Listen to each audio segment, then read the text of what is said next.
तो बच्चों good morning, और आज सबको होली की बहुत बहुत शुभकामनाएं। 10 मार्च को ये paper online full syllabus test का हुआ था, जिसका डिस्कशन हम लोग करने चल रहे हैं। और जैसा कि आप जानते हैं कि अब पढ़ने का अधिकार सबको, डॉक्टर बनने का अधिकार भी सबको, ये हमारे न्यू लाइट टीम का ध्येय वाक्य है, हमारे सिंह सर का मोटो है। और उसी के तहत ये सारे कार्यक्रम चल रहे हैं कि सारे बच्चे अपनी नीट की तैयारी सुचारू रूप से बिना किसी बाधा के कर सकें और उनको घर पे भी वो सुविधाएं मिल सकें जो वो चाहते हैं। तो हम लोग चलते हैं, पहला क्वेश्चन लेते हैं। देखिए, ये आपका क्वेश्चन था। एक मैग्नेटिक फील्ड है और उसमें एक वायर ये ए बी है, of length L and resistance R sliding on a smooth pair of rails with velocity v towards right. तो ये देखिए, ये बनी हुई है, ये v वेलोसिटी से राइट में चल रहा है। Uniform magnetic field b acts along normal, inward direction में मैग्नेटिक फील्ड है। S is a current source providing a constant current I in the circuit. तो ये करंट सोर्स है और इसमें करंट I आ रही है। Then the potential difference between A and B is, तो ये A है, ये B है। तो इसको दो पार्ट में हम लोग सोचते हैं।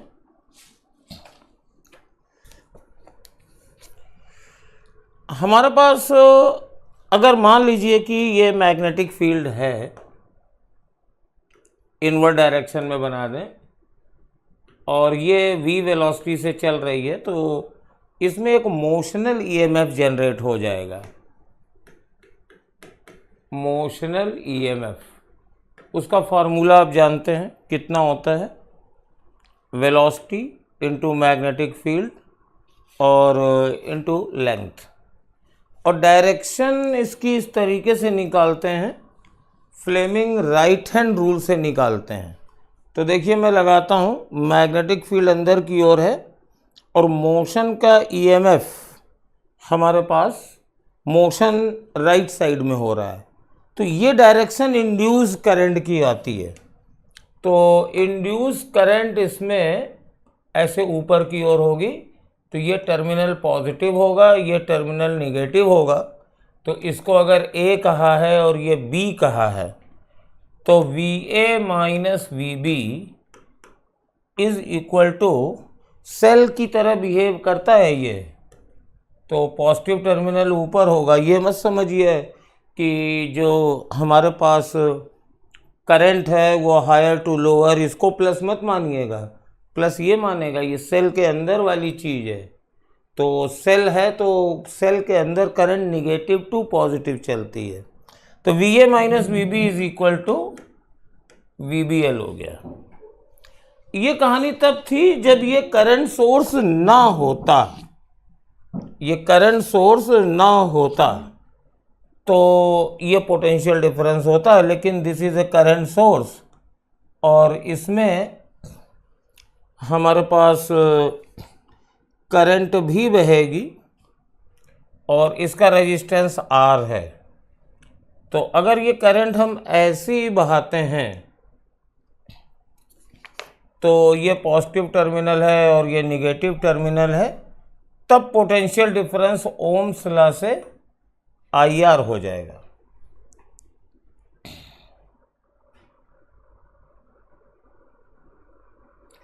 तो अब यहाँ पर आप क्या करिए कि इसमें किरचॉफ्स लॉ लगा दीजिए और net potential difference VBL minus IR। तो ये तीसरा वाला आंसर इसका सही हो जाएगा। और ये एक्चुअली दो कॉन्सेप्ट का संगम है ये क्वेश्चन। इसको जब इलेक्ट्रोमैग्नेटिक इंडक्शन पढ़िएगा तो ध्यान से देखिएगा कि what happens when additional current source is applied. बहुत अच्छा क्वेश्चन है ये। ज़्यादातर लोग ये IR छोड़ देंगे, खाली ये BBL बता देंगे। अगर ये करंट सोर्स दूसरी तरीके से होता तब ये BBL प्लस IR हो जाता।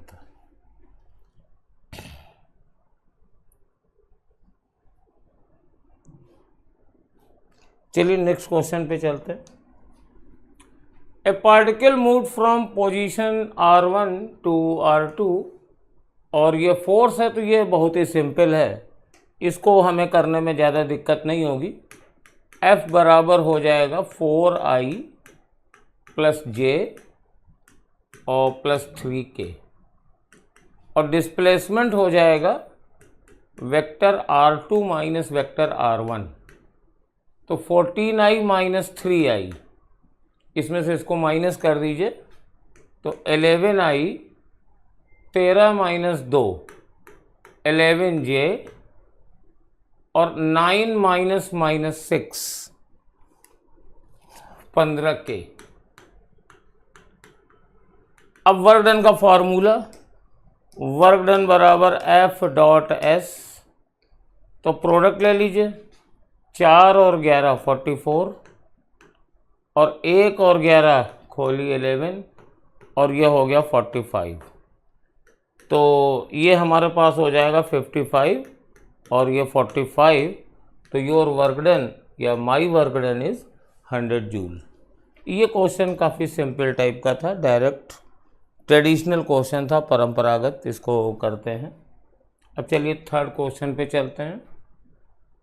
ये फोर्स है और वर्क डन हमें निकालना है 1232 361, तो ये वेरिएबल है, ये वेरिएबल फोर्स है, तो यहाँ जनरल फार्मूला लेना पड़ेगा। W is equal to integral fx dx, integral fy dy, और इंटीग्रल fz dz, और x1 से x2, y1 से y2, और z1 से z2। ये बेटा वेरिएबल फोर्स के वर्क डन का फॉर्मूला होता है। अब इसमें सारी वैल्यू रख देंगे। वैल्यू अगर रखते हैं तो देखिए x1 मेरा 1 से 3 गया है, तो दैट इज 1 2 3, और ये fx है 2x dx, प्लस 2 से 6y गया है 2 to 6, और 2 dy, और प्लस z हमारा 3 to 1 गया है, और ये 3z स्क्वायर dz है। इंटीग्रेट कर लीजिए, 2x square by 2 from 1 to 3, 2y from 2 to 6, और 3z क्यूब बाई 3 to 1। अब वैल्यू रखनी है तो वैल्यू तो आप लोग रख ही लेंगे मेरे ख्याल से। ये 2 से 2 कट जाएगा, 3 square minus 1 square, plus 2, y की वैल्यू 6 माइनस 2, प्लस ये 3 से 3 कट जाएगा, 1 का क्यूब माइनस 3 का क्यूब। अब बेटा इसको कैलकुलेट कर लेना, और जब कैलकुलेट करोगे तो ये वाला आंसर -10 आएगा। कैलकुलेट करके देख सकते हो कितना आएगा। ये बहुत ज़्यादा है, ये भी निगेटिव है, तो आंसर माइनस में ही आना है, तो -10 जूल आ जाएगा। चलिए नेक्स्ट क्वेश्चन पे चलते हैं। 2 point masses m and 4m are separated by a distance d. Third point m0 is placed at a point on the line such that the net gravitational force is 0. तो यहाँ पर बेटा इसका एक बीच में कहीं रखा जाएगा, और इसका एक फॉर्मूला होता है, distance of the mass point from n। तो इस डिस्टेंस को हम लोग मान लेते हैं, मान लीजिए ये डिस्टेंस x है, suppose this distance is x, तो यहाँ पे m0 रखा हुआ है, तो इसके बीच में फोर्स हो जाएगा g m0 upon x square is equal to g 4m m0 upon d minus x का स्क्वायर। तो g से g और m0 से m0 कट जाएगा, तो 1 upon x is equal to 4 upon d minus x का स्क्वायर। स्क्वायर रूट ले लो, 1/x is equal to 2/d-x। अब थोड़ा सा क्रॉस मल्टीप्लाई कर लेंगे तो d-x is equal to 2x, तो x is equal to d/3 and your answer is 3rd। Okay, next question पे आते हैं। चलिए, ये फिगर शो कर रही है position time graph of A object SHM। The correct equation representing this motion is. तो यहां पर देखिए कई चीजें मार्क हो जाएंगी। ये एम्पलीट्यूड है, this is your amplitude, amplitude is equal to 4, और यहां से यहां तक चले हैं तो ये एक कर्व देख लीजिए, ये बेटर है। दिस इज योर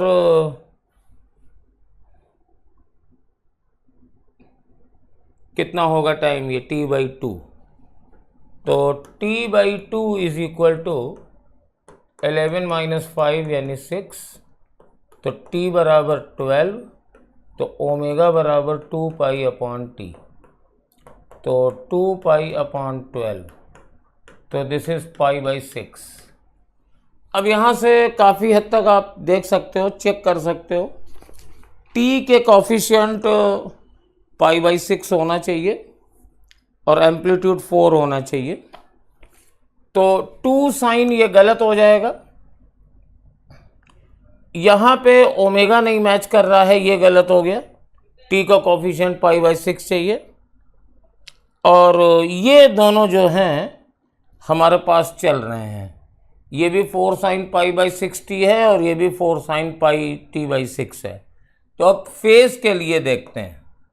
तो हमने मान लिया इसका इक्वेशन हमने सपोज कर लिया y is equal to 4 sin और π/6 इंटू टी प्लस 5 मान लीजिए।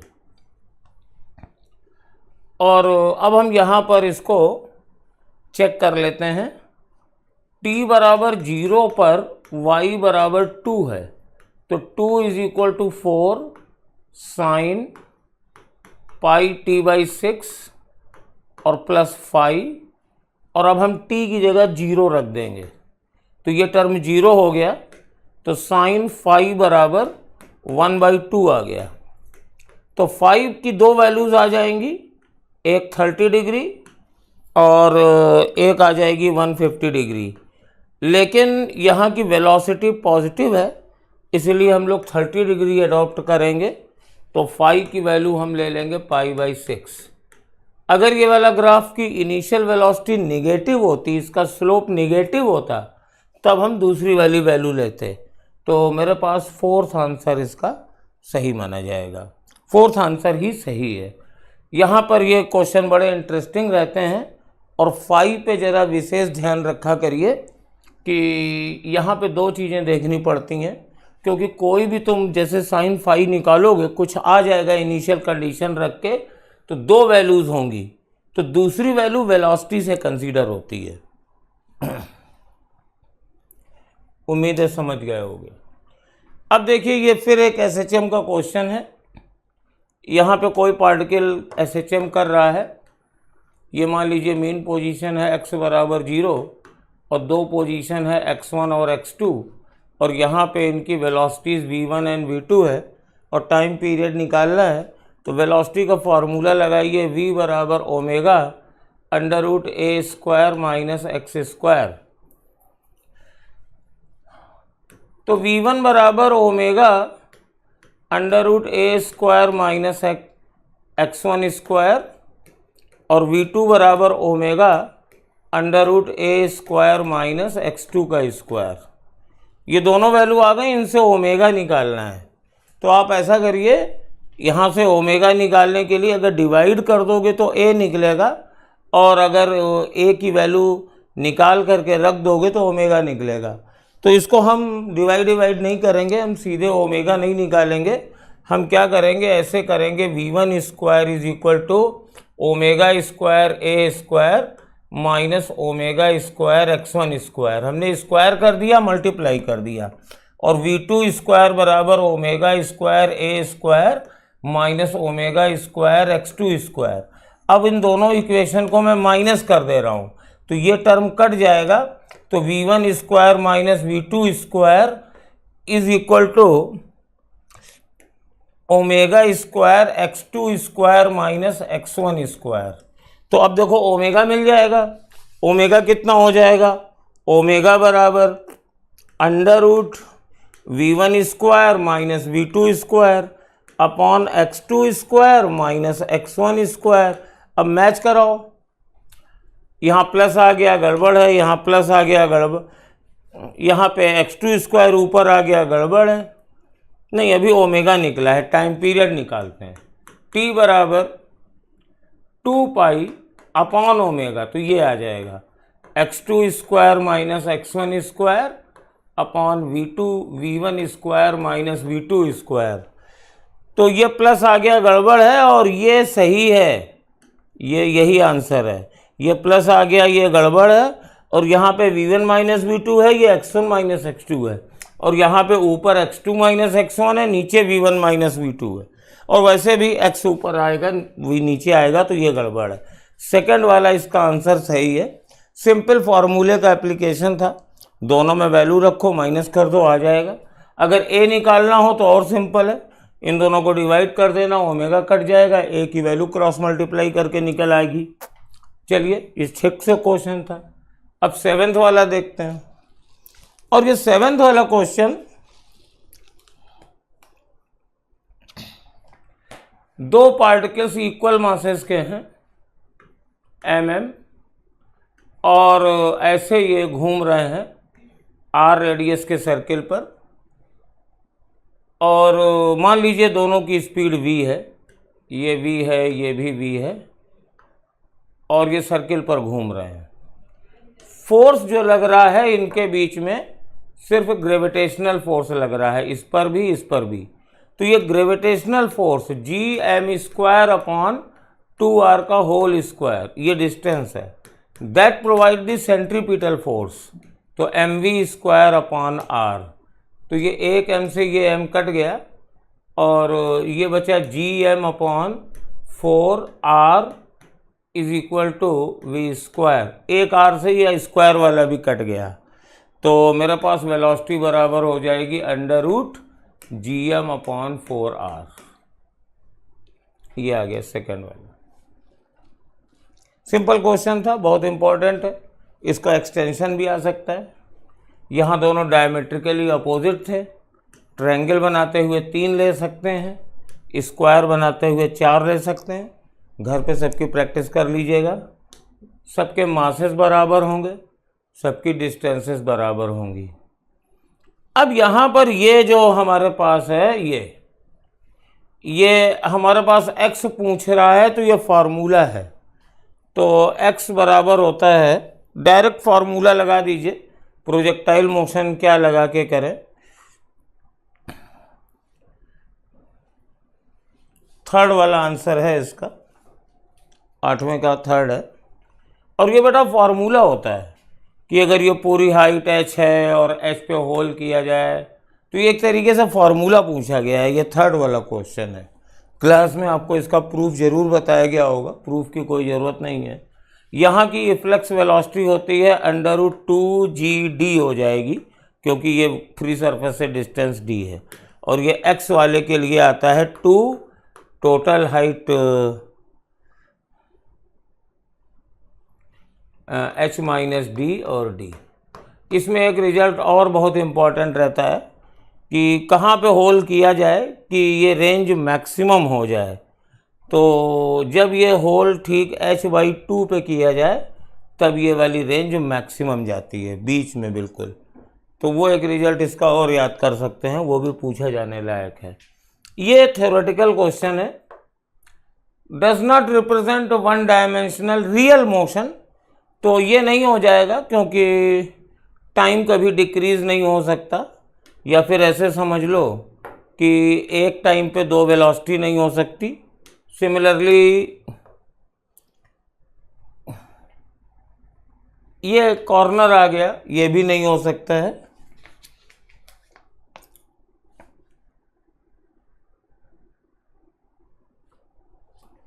और ये तो परफेक्ट करेगा, ये भी परफेक्ट करेगा। अब यहाँ पर एक थोड़ा सा कॉमन सेंस चाहिए। ये जो कर्व हमने कहा है नहीं हो सकता है, उसके पीछे लॉजिक ये है कि हमारे पास कॉर्नर्स नहीं आने चाहिए। जो काइनेमेटिक्स के ग्राफ होते हैं वो कॉन्टिन्यूअस होने चाहिए, स्मूथ होने चाहिए। कॉन्टिन्यूअस का मतलब है graph should not like this, बीच में गैपिंग नहीं होनी चाहिए। स्मूथ का मतलब है कॉर्नर नहीं होना चाहिए। और नंबर 3 पर 1 value for each T, her time पर एक ही वैल्यू आनी चाहिए। लेकिन कभी कभी क्या होता है, नीट के पेपर में उतना डेप्थ में नहीं जाते हैं और यहाँ पे 2 आंसर इस क्राइटेरिया के हिसाब से सही हो रहे हैं, लेकिन हमें तो आंसर एक ही देना है। तो इसको हम लोग कभी कभी अलाउ मान लेते हैं लिमिटिंग केस में, और ये वाला कभी नहीं हो सकता है। तो आप सेकंड आंसर दीजिए। वैसे अगर ऑप्शन दिया हो कभी कि 1 और 2, 3 और 2 वाला, तो ये दोनों नहीं सही मानेंगे, लेकिन इमरजेंसी केस में इसको सही मान लिया जाता है। जब हमें एक ही ऑप्शन चूज करना होता है तो ये मान लेते हैं कि चलो कुछ ऐसी मैकेनिज्म हो गई है कि वेलोसिटी इसकी सडन चेंज हो गई है। हालांकि it is impossible. Velocity 0 time में चेंज होने का मतलब है acceleration is infinite, that is not possible in practical cases. But mean time जब एक ही चूज़ करना है तो फिर हम मान लेते हैं कि सपोज किसी तरीके से कुछ टेक्नोलॉजी डेवलप हो गई and we are able to provide infinite acceleration to the particle and this case is become possible. चलो भाई नेक्स्ट क्वेश्चन में चलते हैं। ये तुम्हारा एनसीईआरटी का क्वेश्चन है। Conveyor belt is moving at constant speed. तो ये कोई बेल्ट है और ये बेल्ट ऐसे मूव कर रही है 2 मीटर पर सेकेंड से। A box gently dropped on it. अब इस पर एक बॉक्स गिरा दिया गया, ये बॉक्स गिरा दिया गया। The coefficient of friction between them is mu 0.5। The distance that box move relative to the belt before coming to rest। तो अगर हम यहाँ पर इस बेल्ट के रिलेटिव वर्क करेंगे तो बेल्ट तो रेस्ट में आ जाएगी। ब्लॉक की वेलोसिटी इस तरफ है 2 मीटर पर सेकेंड, तो फ्रिक्शन इस तरफ लगेगा F, और इसकी वेलोसिटी को ये रोकने की कोशिश करेगा। तो कितनी देर चल करके ये रुक जाएगा, तो फॉर्मूला लगा दीजिए। हमारे पास F बराबर हो जाएगा म्यू इज़ 0.5 और नॉर्मल रिएक्शन mg, हमेशा नॉर्मल रिएक्शन तो mg ही लेते हैं जनरली, और एक्सेलरेशन इज़ 0.5 g, यानी 0.5 इंटू 2, तो ये इंटू 10 सॉरी, तो ये 5 आ गया। अब कितना चल के रुकेगा, तो फॉर्मूला लगा दीजिए। 0 स्क्वायर बराबर इनिशियल वेलोसिटी 2 का स्क्वायर माइनस 2, एक्सेलरेशन इज 5 और ये s, तो 10s इज इक्वल टू 4, तो s is equal to 0.4 second. तो ये जो डिस्टेंस निकली है ये इस बेल्ट पर जितना चला है वो डिस्टेंस निकली है। ग्राउंड के रिलेटिव अगर निकालना है, आंसर इसका कितना है, हाँ 1 है। ग्राउंड के रिलेटिव अगर निकालना है तो हमें ये देखना पड़ेगा displacement with respect to ground, that is distance move by belt in that time. तो हमारे पास बेल्ट की वेलोसिटी है 2 मीटर पर सेकेंड, और उतने समय में इसको टाइम कितना लगा, 0 बराबर 2 माइनस 5 इंटू टी, तो टी बराबर 0.2 सेकेंड आएगा।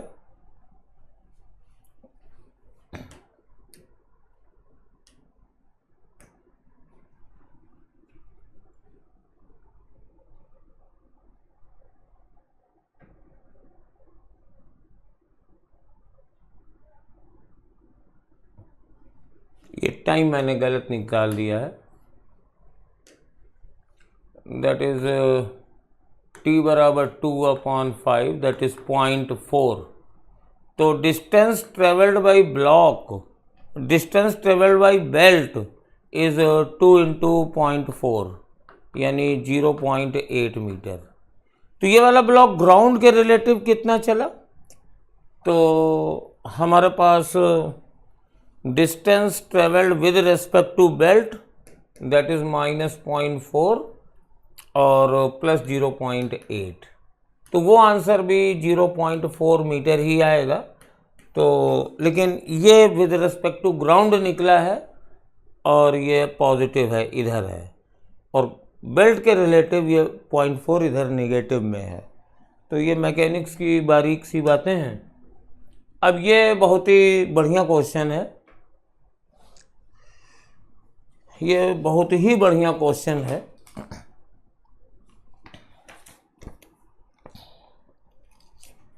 The distance of center of mass from point O of two square plates of system as shown if masses of plates are 2 m and m is their edges are a and 2a। तो ये कुछ slide में गड़बड़ दिख रही है, मैं real question paper से जरा मिलाऊं।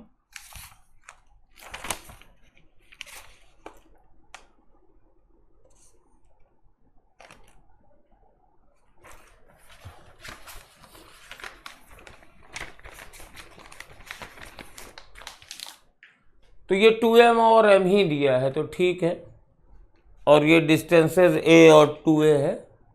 तो मुझे निकालना है कि centre of mass of the system, centre distance of centre of mass from point O। तो मैं पहले दोनों का सेंटर ऑफ मास प्लॉट कर लेता हूं।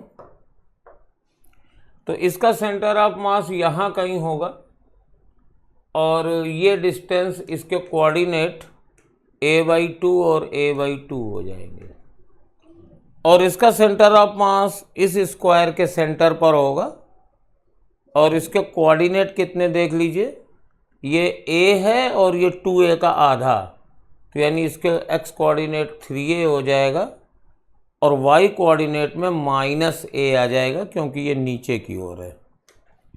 और बस अब सेंटर ऑफ मास की पोजीशन निकाल लीजिए x1, तो 2m × a/2 प्लस m ×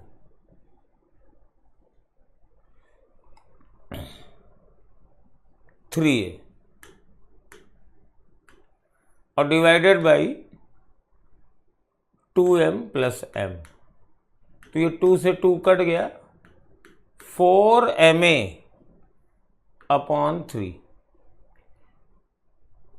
ये x कोऑर्डिनेट हो गया और y कोऑर्डिनेट हो जाएगा 2m × a/2 अगेन और प्लस m ×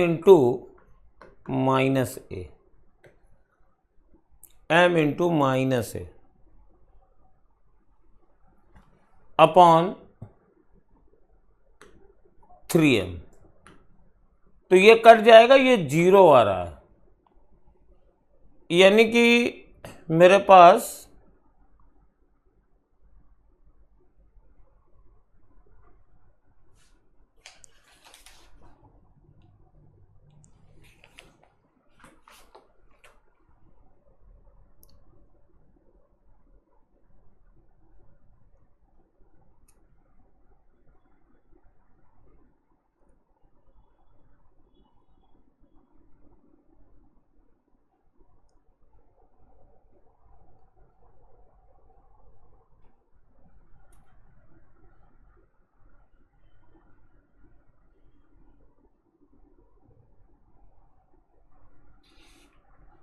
कुछ मुझसे गड़बड़ हुई, हाँ एक गड़बड़ हुई, ये यस,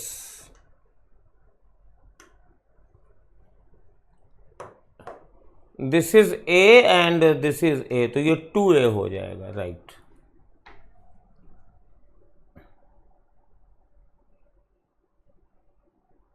एक्स कोऑर्डिनेट इसका 2a हो जाएगा। तो इसको 2 कर देते हैं, और जब 2a कर देते हैं तो ये a आ जाएगा 3ma/3m, और ये 0 है। तो मेरे पास इसका जो सेंटर ऑफ मास आ रहा है वो इस लोकेशन पे आ रहा है, तो O से इसकी डिस्टेंस भी a हो जाएगी।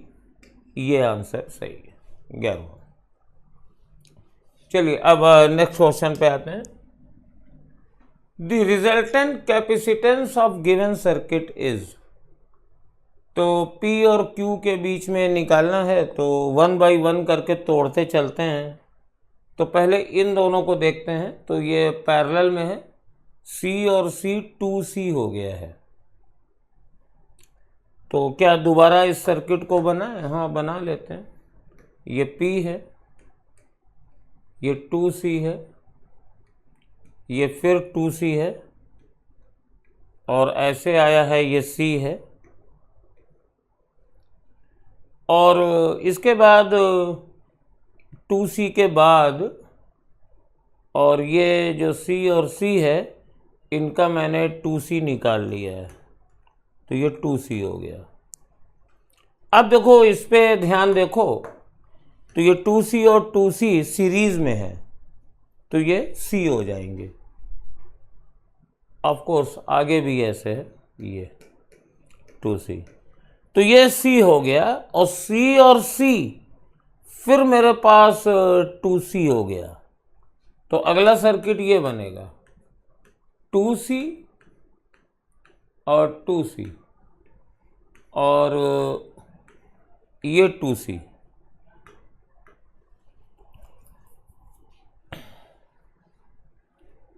और C और फिर ये 2C, ठीक है, और ये जा रहा है ऐसे। तो ये दोनों मेरे पास अब सीरीज में है, तो 2C और 2C का कॉम्बिनेशन कितना हो जाएगा? खाली C बचेगा, और ये 2C बन गया।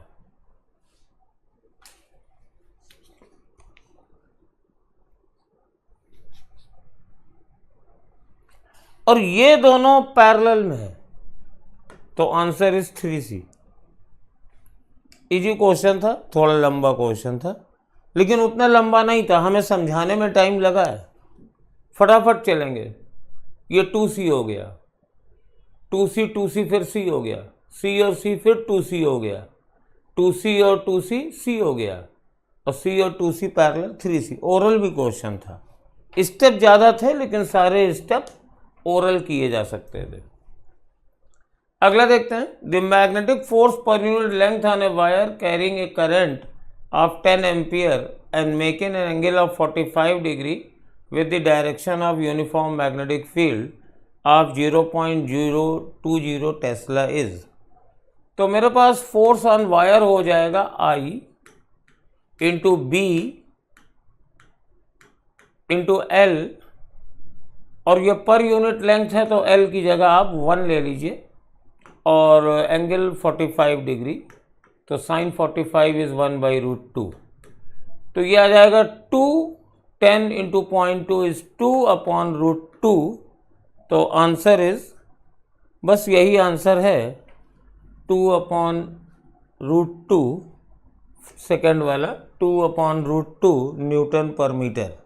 इम्पॉर्टेंट थिंग ये है कि पर यूनिट लेंथ के लिए लेंथ नहीं दी है, दूसरी तरीके से बताया गया है कि पर यूनिट लेंथ है, तो लेंथ की वैल्यू हम लोग 1 ले लेंगे, 1 मीटर। ये फिर एक पुराना क्वेश्चन है। Galvanometer of resistance 50 ohm is connected to a battery of 3 volt along with a resistance of 2950 ohm. तो पहले सर्किट बना लेते हैं। तो ये हमारे पास रेजिस्टेंस है 2950 ओम, और साथ में एक 3 वोल्ट की बैटरी है।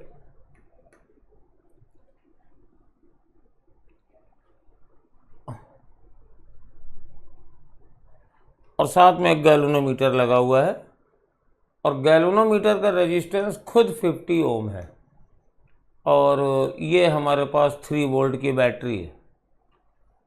और ये कह क्या रहा है, ए फुल स्केल डिफ्लेक्शन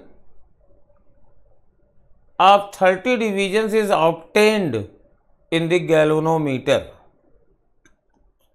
तो इससे 2 चीजें हमें पता चलती हैं। पहली बात तो इससे करंट निकाल लीजिए, 3/3000। अगर हम इन दोनों को जोड़ेंगे तो 1/1000 एम्पियर की करंट आ जाएगी। और ये 1/1000 ampere, 1 milli ampere current 30 divisions के बराबर है। तो करंट पर यूनिट डिवीजन कितनी है निकाल सकते हैं, 1/1000 और डिवाइडेड बाई 30।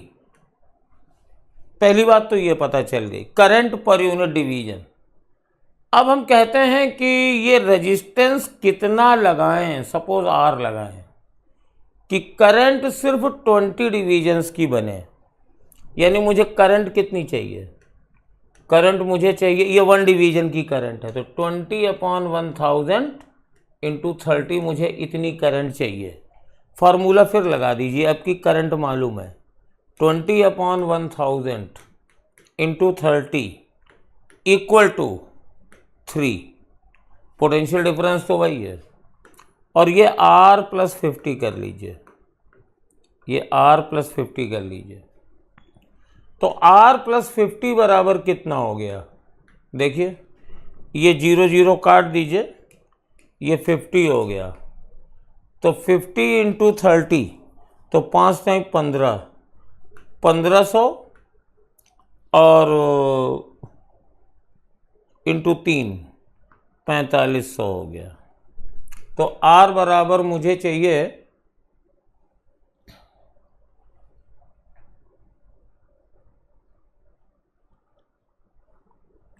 4000, 50 माइनस हो जाएगा तो 0, 10 में से 5 गया 5, ये 4450 ओम।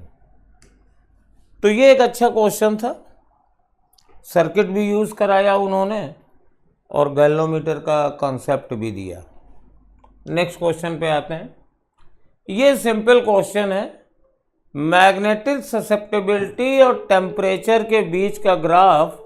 तो ये फार्मूला होता है, इसको क्यूरी लॉ कहते हैं, और इसका टेम्परेचर इस तरीके का आता है। तो इसमें तो कुछ समझाने लायक नहीं है, ये तो आपको याद ही करना होगा। डायामैग्नेटिक की ससेप्टेबिलिटी क्या होती है, पैरामैग्नेटिक की क्या होती है, फेरोमैग्नेटिक की क्या होती है। अब देखिए ये क्वेश्चन है, फिर EMI का आ गया। The figure shows a wire sliding on 2 parallel conducting rails placed at separation L। Magnetic field है, ठीक है, और force required to keep the wire moving on a constant velocity V। तो ठीक है, इसको हम निकाल लेते हैं, वैसे ये प्रूफ है डायरेक्ट। तो यहाँ पर बेटा ये जो हमारे पास V वेलोसिटी से चल रहा है, तो इसके पास EMF हो जाएगा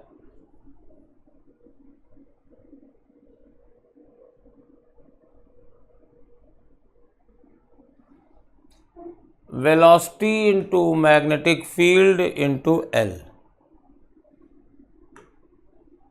ठीक है,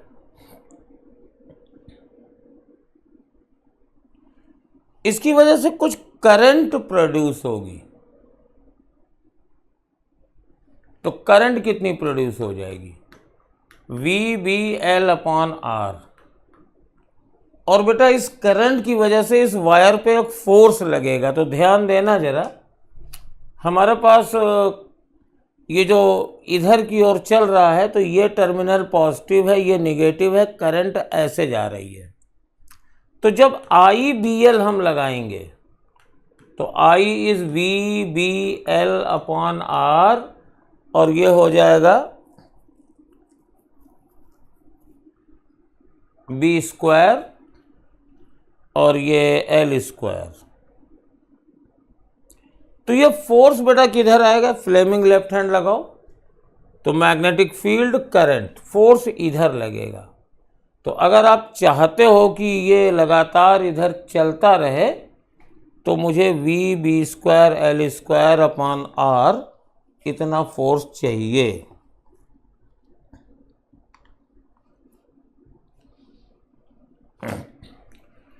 तो ये मेरे पास जो मैंने सॉल्व किया है ये स्लाइडिंग वायर के लिए किया है, मतलब ये फील्ड है और इसमें ऐसे हमारे पास ये चल रहा है, ये स्लाइडिंग वायर है।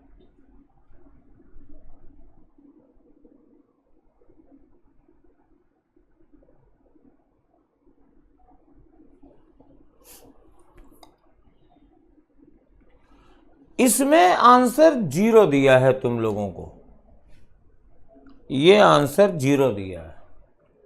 और ये 0 आंसर कैसे हुआ है देख लो, ये फ्रेम ये ऐसे मान रहे हैं, ऐसे, मतलब ये शायद फिगर शोज है वायर, ये इस तरीके से, मतलब हमारे पास मैग्नेटिक फील्ड अंदर की ओर है और ये इसके परपेंडिकुलरली है, मतलब लूप इस प्लेन में नहीं बन रहा है, लूप ऐसे पीछे बन रहा है, ऐसे ऐसे कुछ चल रहा है, ये चल रहा है। तो अगर ये चल रहा है तो उस केस में कोई चेंज इन फ्लक्स नहीं है और उस केस में आप v वेलोसिटी से चलाते रहिए, कोई करंट नहीं डेवलप होगी, कुछ फोर्स नहीं लगेगा। तो बहुत ही क्लियरली स्पीकिंग ये है बात कि इस क्वेश्चन में आंसर तो खैर इस हिसाब से सही दिया है, लेकिन हमारे पास ये फिगर सही नहीं बनी है क्वेश्चन में। तो यहाँ पे दोनों चीज़ें बता दें, अगर जो जनरल केस है जैसा हम लोग करते हैं इस टाइप से अगर ये चलाते हैं तो हमारे पास ये है, ये चल रहा है, ठीक है ना। एक चीज़ और है इसमें, अगर जनरल केस ना माने, सपोज हम इसको ना जोड़ें, सिर्फ वो ऐसे चलाएं, तो क्या ईएमएफ जनरेट होगा? आंसर है होगा, तब भी ईएमएफ तो जनरेट होगा ही, लेकिन तब करंट नहीं बहेगी। अगर ये ओपन है तब इसमें करंट नहीं बहेगी, करंट नहीं बहेगी तो फोर्स नहीं लगेगा, तब भी आपको 0 फोर्स की ज़रूरत है। तो इस क्वेश्चन को अगर आपको समझना है तो अपनी पुरानी यादों से बाहर आना पड़ेगा। जनरली ये क्वेश्चन जब बनता है तो पीछे से ये रेल्स जुड़ी रहती हैं, करंट फ्लो करती है, लेकिन अगर ये ओपन ही है तो इसमें करंट नहीं फ्लो करेगी, सर्किट नहीं पूरा है, तो करंट नहीं बहेगी, तो ये फोर्स जो भी आ रहा है नहीं लगेगा। और अगर ये फोर्स नहीं लगेगा तो आप चलाते रहिए v वेलोसिटी से, फोर्स क्यों लगाएंगे, तब आप एक्सेलेरेशन देंगे, तब वेलोसिटी घटेगी बढ़ेगी। तो इस हिसाब से ये क्वेश्चन बहुत अच्छा क्वेश्चन है। और ये तीनों केस मैंने आपको बताए जानबूझ करके, जिससे कि आप ये आगे गड़बड़ ना करें। अब चलिए, equivalent inductance of 2 inductor is 2.4 Henry when connected in parallel and 10 Henry when connected in series. What is the value of inductance? तो इंडक्टर का समेशन जस्ट लाइक रेजिस्टेंस होता है। तो पैरेलल में L1 L2 upon L1 plus L2 और ये 2.4 ओम है, Henry है सॉरी, और सीरीज में L1 plus L2 is equal to 10 है। L1 प्लस L2 यहाँ रख दीजिए, तो L1 L2 is equal to 24 हो गया। अब आपकी मर्जी है कि आप या तो सॉल्व करिए, दो इक्वेशन है, एक से L1 या L2 निकाल के रख दीजिए, क्वाड्रेटिक बन जाएगा, सॉल्व करिए, या जिस तरीके से करना चाहें ये फार्मूला लगा दीजिए, a प्लस बी का whole square minus a minus b का होल स्क्वायर बराबर 4L1 L2, a minus B निकाल लीजिए, फिर सॉल्व कर लीजिए। बेस्ट वे ये है कि 10 के 2 ऐसे फैक्टर करो जिसका प्रोडक्ट 24 हो। तो 8 इंटू 2 सम 10 है लेकिन प्रोडक्ट 16 है। 6 इंटू 4 हमारा आंसर हो जाएगा और इससे ज़्यादा और कोई शॉर्टेस्ट तरीका इसका नहीं है। चलिए नेक्स्ट पे आते हैं और ये फिर देखिए पावर फैक्टर निकलवा रहे हैं। तो पावर फैक्टर कितना होता है? पावर फैक्टर कॉस थीटा होता है और ये R बाई जेड होता है। ठीक है, तो सर्किट में R कितना है देख लीजिए, एक जगह नहीं है, दो जगह है, इसमें भी है इसमें भी है। तो R की वैल्यू 80 हो गई और नीचे under root XL minus XC, तो XL 100 है और XC 40 है, तो 100 माइनस 40 का स्क्वायर और R तो सर्किट में 80 था, 80 स्क्वायर, तो 80 अपॉन अंडर रूट। अब ये 60 का स्क्वायर प्लस 80 का स्क्वायर और under root 60 square plus 80 square 100 होता है, तो 80 अपॉन 100 और दैट इज 0.8। तो पावर फैक्टर इज 0.8। अगले क्वेश्चन पे चलते हैं, ये बहुत सिंपल क्वेश्चन था।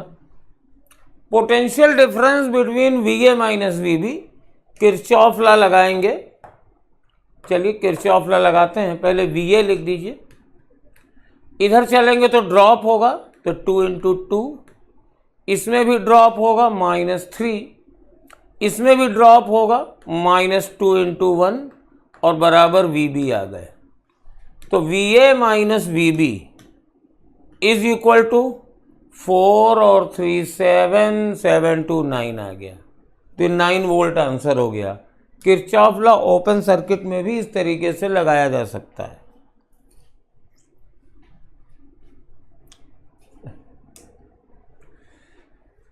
Equivalent resistance between points A and B with switch S open and close respectively।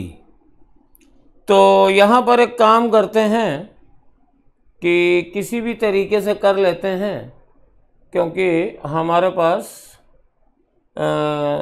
ये आंसर कितना है, ये 4 ओम दिया है, शायद ये आंसर 4 ओम दिया है। मैं ज़रा देख लूँ कितना है क्वेश्चन पेपर में, 20। तो ये प्रिंटेड कॉपी है बेटा क्वेश्चन की। हाँ, पहला ऑप्शन ये 4 ओम है, यहाँ पे ठीक से नहीं आया है। तो इसमें बड़ी अच्छी बात ये है कि ये सारे आंसर्स में से कोई भी दो सेम नहीं है, तो हम लोग कोई एक निकाल लेंगे और उसी से आंसर मैच कर लेंगे, दूसरा नहीं निकालेंगे। तो पहले ओपन देखते हैं। तो ये मेरे पास पॉइंट A है, तो A से एक रेजिस्टेंस गया ये 6 ओम का और इधर गया ये 12 ओम का और ये B आ गया, इधर गया एक 12 ओम का और फिर इधर गया ये 6 ओम का। हमारे पास ये स्विच जो है ये S है, तो इसको ऐसे ओपन बाहर कर लो, तो ये इधर 8 चला गया, 8 ओम, और इधर तो S उधर, इसको उधर ले जाओ तो इधर तो कुछ है नहीं, और साथ में इन दोनों को जोड़ दिया गया है, यहाँ पे कोई रेजिस्टेंस नहीं है। तो अब क्या हुआ, ये दोनों पॉइंट 1 हो गए, तो ये दोनों पैरेलल में हैं, ये दोनों पैरेलल में हैं। तो 6 और 12 का पैरेलल कॉम्बिनेशन 6 इंटू 12 अपॉन 18, तो 6 3 18 और 3 चौक 12, ये 4 हो गया। तो ये 4 हो गया और ये 4 हो गया, 4 और 4 सीरीज में है, तो ये 8 हो गया, तो आंसर 8 ओम आ गया। तो जब ये S ओपन है तो ये 8 ओम हो गया, तो ये आंसर मेरा मिल गया सेकंड वाला, क्योंकि और कहीं 8 ओम है नहीं। अब दूसरा कहते हैं क्लोज में, मैं नीट की बात कर रहा हूँ, वहाँ क्वेश्चन आपका ख़त्म हो गया। अब दूसरा अपना ज्ञान मत देखना कि आजमाने लगना कि जरा क्लोज कर दें तब देखें क्या होता है, वो सब करने की कोई ज़रूरत नहीं है, और यहीं पे छोड़ देना, आंसर तुम्हारा आ गया है। और अगर ज्ञान आजमाना हो तो अगर ये क्लोज है तो इसका मतलब है ये ए बी से जुड़ गया है, तो ये इधर 8 ओम का चला गया है। तब इसमें क्या होगा, ये एक सर्किट है और इसके अलोंग ये हमारे पास कितना आ रहा है, ये 8 ओम आ गया है, और साथ में इसके नीचे से एक 8 ओम और जुड़ गया है। ये क्रॉस कर रहा है ना, तो आपस में लिंकिंग नहीं है, तब ये 8 हो जाएगा, और तब ये दोनों पैरेलल में हो गए तो 8 और 8 4 हो जाएगा। मैंने तो दोनों किए हैं, वहाँ तुम एक ही करना, ठीक है ना, और जल्दी से आंसर मिला लेना। चलो ये आते हैं। In the potentiometer circuit shown in figure the balance length A J, तो A J is 60 centimetre when switch S is open, तो ये स्विच एस ओपन है और ये आ रहा है, तो यानी ये सेल का ईएमएफ कंसीडर करेगा। यहाँ पर सी क्यों लिखा है मुझे नहीं मालूम, तो ई बराबर हो जाएगा मेरे पास समथिंग के इंटू 60, और जब इस स्विच को क्लोज कर देंगे तो सम करंट विल फ्लो, और नया बैलेंस पॉइंट ये है, ये इसके बीच के पोटेंशियल डिफरेंस को करेगा, तो V बराबर K इंटू, अब ये 50 है। अब इंटरनल रेजिस्टेंस का फॉर्मूला होता है R E upon V minus 1, तो R की वैल्यू तुम्हें दी गई है 5 ओम, और E और V यहाँ से देख लो 60 अपॉन 50 और माइनस 1, तो ले आओ भैया 5 अंदर ले आओ तो 10 बचा, तो 6 माइनस 5 यानी 1 ओम का इंटरनल रेजिस्टेंस हो गया। ओके, सिंपल, बढ़िया क्वेश्चन था। ए charge Q is placed each of n-1 corners of polygon of n side. Distance of center of the polygon from each corner is R. Then electric field as center is. तो हमारे पास बेटा ये जो जितने भी polygon बनते हैं, अगर सब पे चार्ज बराबर रख दें तो नेट फील्ड 0 होती है, लेकिन एक कॉर्नर खाली छोड़ दिया गया है। तो आप क्या करो, जो कॉर्नर खाली छोड़ दिया गया है उस पे भी चार्ज एक क्यू भी रख दो और एक माइनस क्यू भी रख दो। अब क्या बचेगा, सभी क्यू की वजह से फील्ड 0 हो गई और माइनस क्यू की वजह से फील्ड हो जाएगी, तो ये पहला वाला आंसर आ जाएगा, और ये टूवर्ड्स दी पॉलीगॉन उस कॉर्नर की तरफ जाएगा। तो ये सबसे शॉर्ट ट्रिक है, क्लास में बताई गई होगी।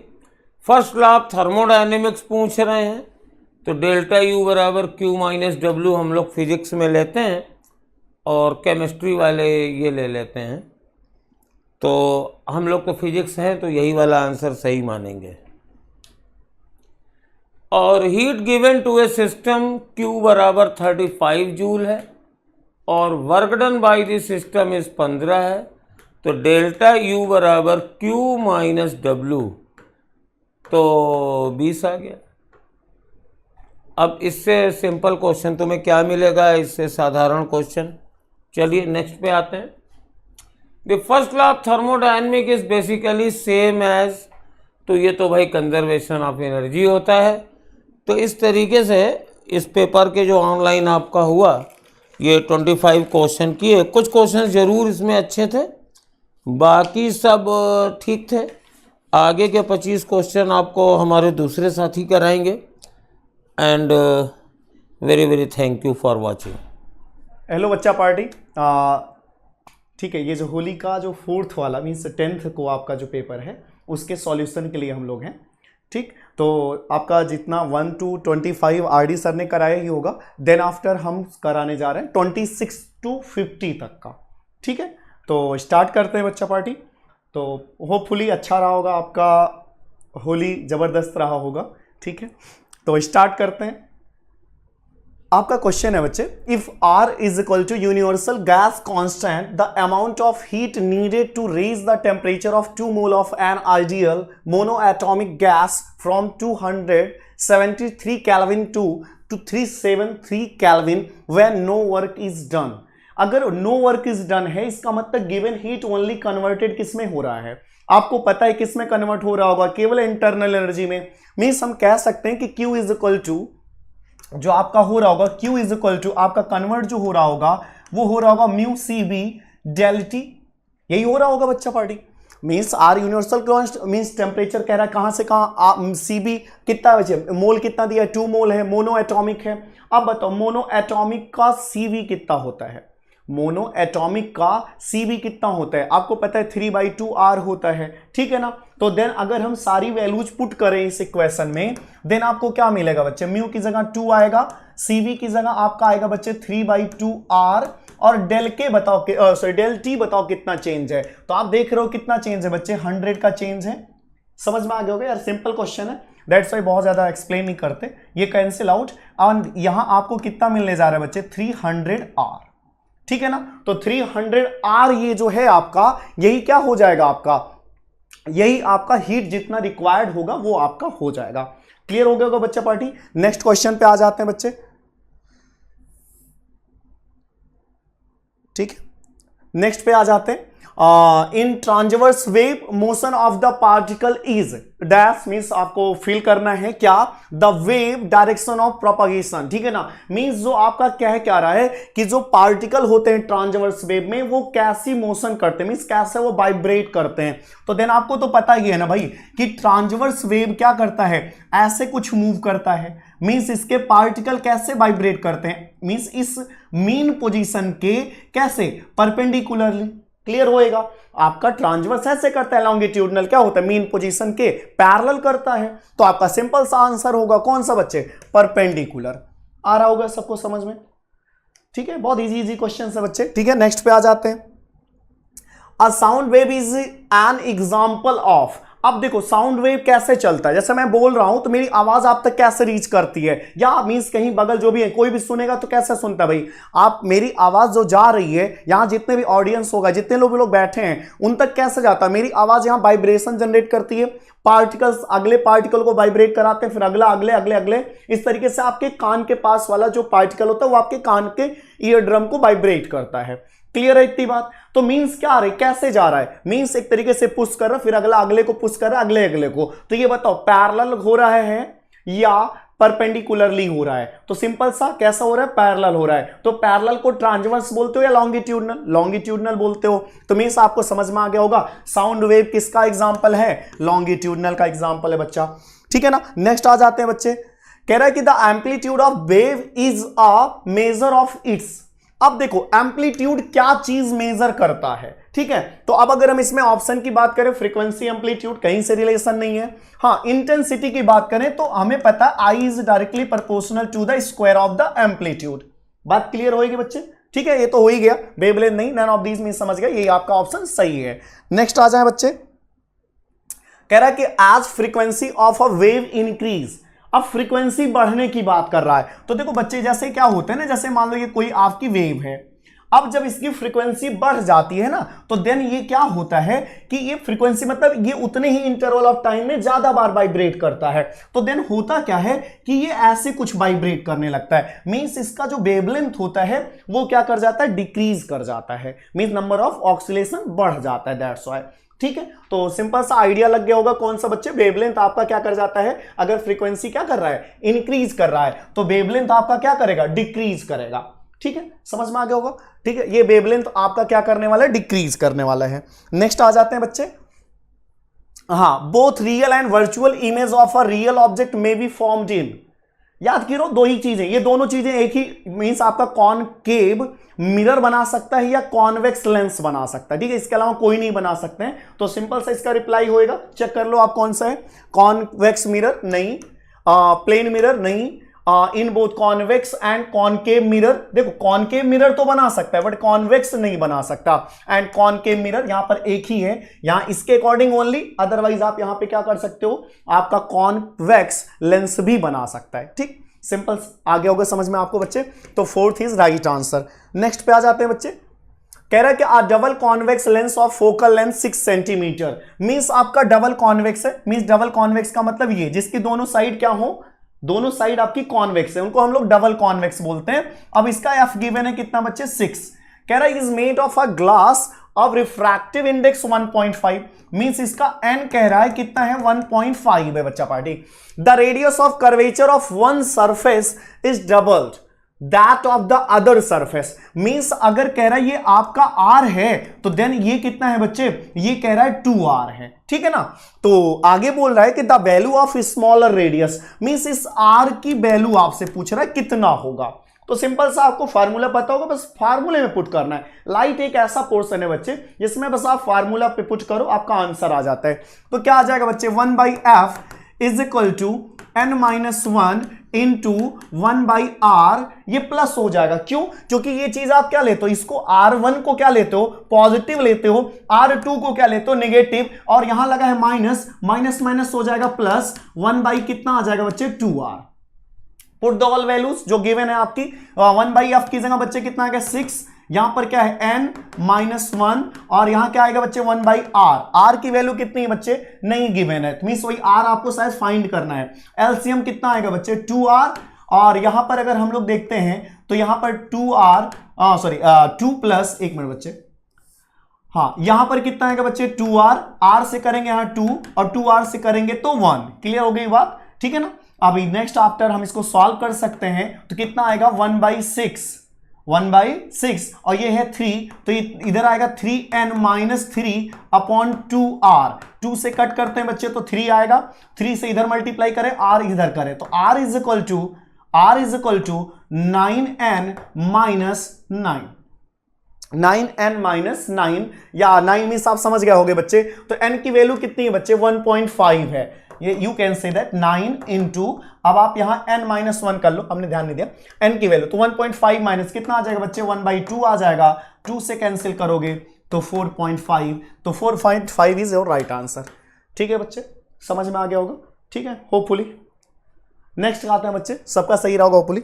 नेक्स्ट पे आ जाते हैं बच्चे, asymmetrical double convex lens is cut into equal parts by a plane containing the principal axis.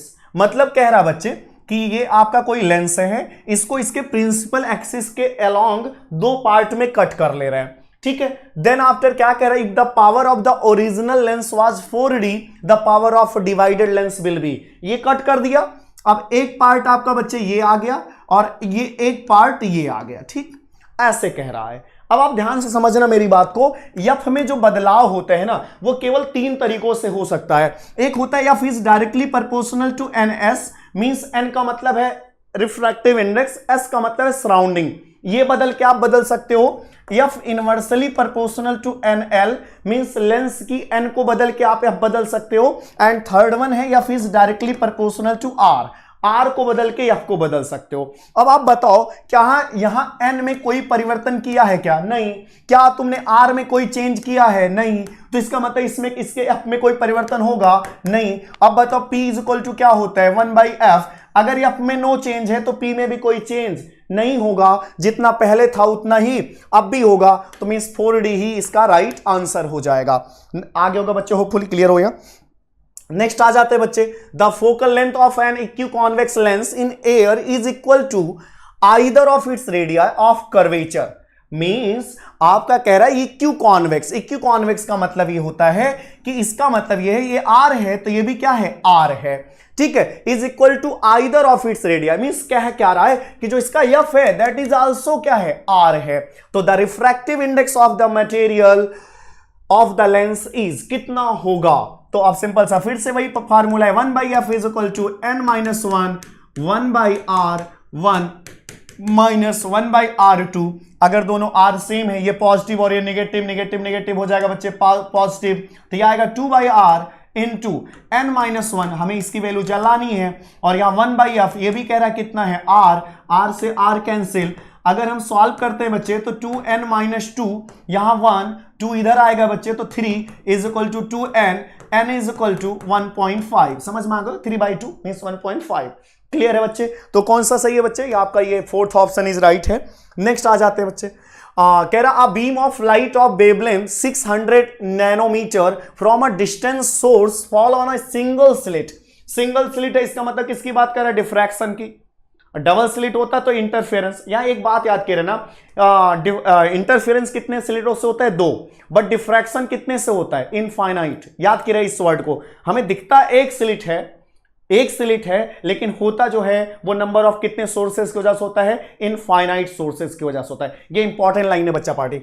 आते हैं single slit 1 millimetre wide and the resulting diffraction pattern is observe on a screen 2 metre away.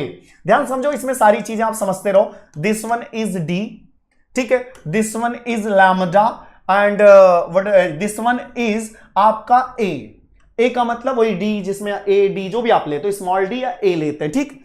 तो calculate the distance between the first dark fringe.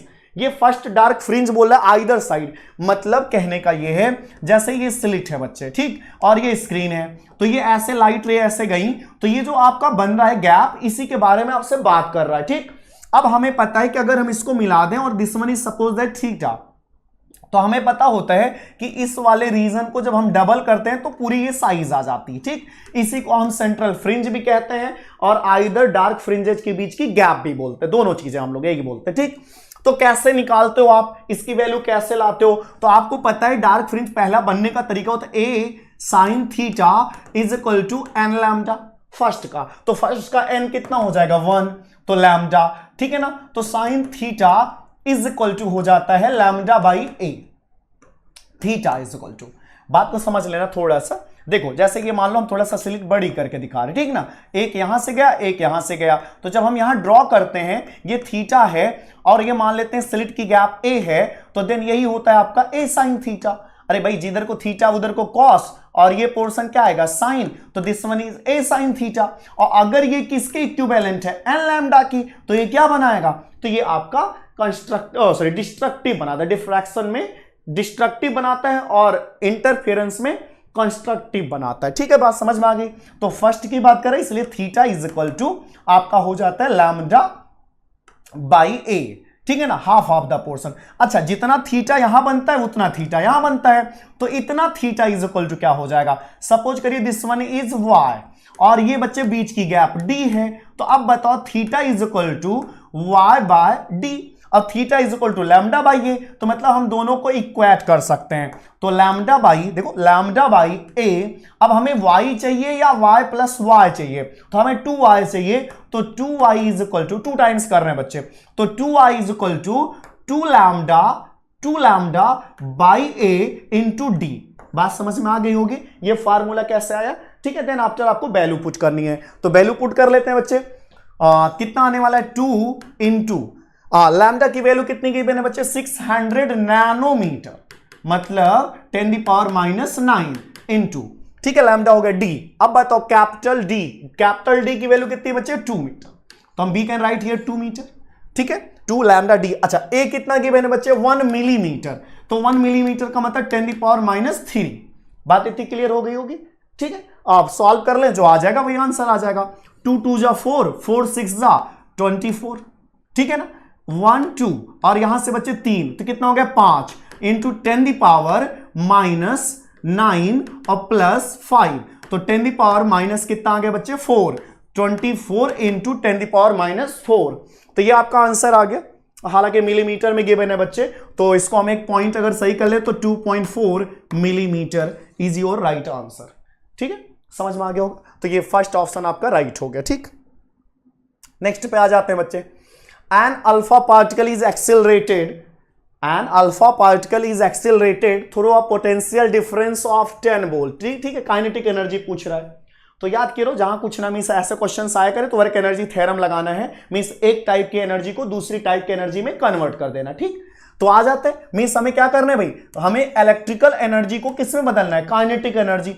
तो we know that kinetic energy is equal to हो जाएगा QB. अरे भाई potential energy ही तो kinetic या kinetic potential में convert हो सकता है। तो अब बताओ क्यू की वैल्यू कितनी है बच्चे, अल्फा पार्टिकल है, तो मींस 2 प्रोटॉन का चार्ज ना, तो 2 इंटू 1.6 इंटू 10⁻⁻19, बात समझ में आ रही है, इंटू v कितना बच्चे कह रहा है, कितने वोल्ट से, 10⁴ वोल्ट से। ठीक है, इतनी बात समझ में आ गई। तो काइनेटिक एनर्जी हमारी इतनी आ गई कुछ, लेकिन चक्कर ये है कि इसमें लाना है इलेक्ट्रॉन वोल्ट में। तो जूल को इलेक्ट्रॉन वोल्ट में बदलने का तरीका क्या है बच्चे, यहां इलेक्ट्रॉन वोल्ट लिखो और इलेक्ट्रॉन से डिवाइड कर दो। तो 1.6 इंटू 10⁻⁻19, तो ये और ये कैंसिल आउट, तो आंसर आ गया 2 इंटू 10⁻⁴ इलेक्ट्रॉन वोल्ट। तो राइट आंसर है बच्चे कौन सा, हाँ इसमें भी ये फर्स्ट है। नेक्स्ट आ जाते हैं बच्चे, in discharge tube experiment, electrons are created by thermionic emission and electrons are moving by applying potential difference of 49 volt। ठीक है, तो find the de Broglie wavelength। अच्छा अब बताओ de Broglie wavelength का फार्मूला क्या है बच्चे, लैम्डा इज इक्वल टू 12.3, हालांकि 3 नहीं होता, मीन्स एक याद करने का तरीका है भाई 1 2 3 याद कर लो, ठीक है ना, अदरवाइज 1 2 मतलब 12.27 होता, राउंड फिगर लोगे तो भी 1 2 3 आएगा। ठीक है, इतना एंगस्ट्रॉम अपॉन रूट वी होता है। तो अगर हम सारी वैल्यू पुट करें बच्चे तो 12.3 अपॉन रूट 49, सही है ना, क्योंकि 49 गिवन है। तो देन अभी सॉल्व करोगे बच्चे, कितना आएगा 12.3 और बाई कितना आएगा 7 एंगस्ट्रॉम। अगर हम इसको सॉल्व करते हैं तो 7 1 जा 7, ठीक है, 553 आएगा, पॉइंट लेंगे तो 7 7 जा 49, फिर कितना आ रहा है 4, लगभग 6 टाइम्स जा रहा होगा। ठीक है, तो 1.76 एंगस्ट्रॉम। तो कौन सा सही है बच्चे, यही आपका सही है। ठीक है, नहीं नियरर यही है। ठीक है, समझ में आ गया होगा बच्चे। नेक्स्ट पे आ जाते हैं आपका, a radioactive element form its own isotopes। Isotopes का मतलब क्या होता है बच्चे, जिनका एटॉमिक नंबर क्या हो, सेम हो।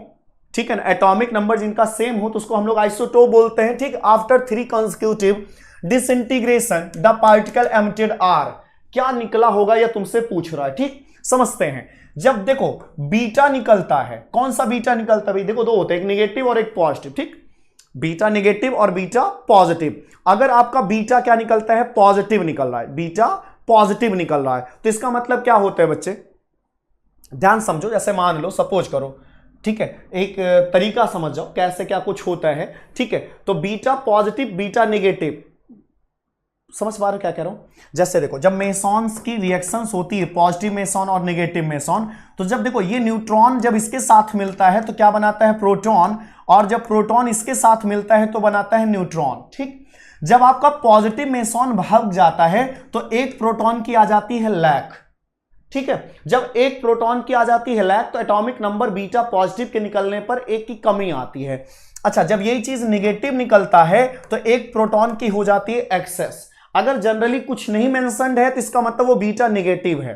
ठीक है, अदरवाइज बीटा पॉजिटिव आपको गिवन रहता है। ठीक, तो अब आप समझते हैं, तो यहां पर ऐसा कुछ मेंशन्ड है क्या बच्चे, नहीं, तो इसका मतलब हम इसको ना नेगेटिव ही कंसीडर करने वाले। ठीक, तो चलो देखते हैं, दिमाग लगाते हैं। तो अब बताओ बीटा नेगेटिव अगर निकला होगा तो 2 प्रोटॉन की क्या हुई होगी, एक्सेस हुई होगी, मींस 2 प्रोटॉन आपके बढ़े होंगे, और 2 प्रोटॉन बढ़े होंगे तो 2 एटॉमिक नंबर तुम आगे गए होगे।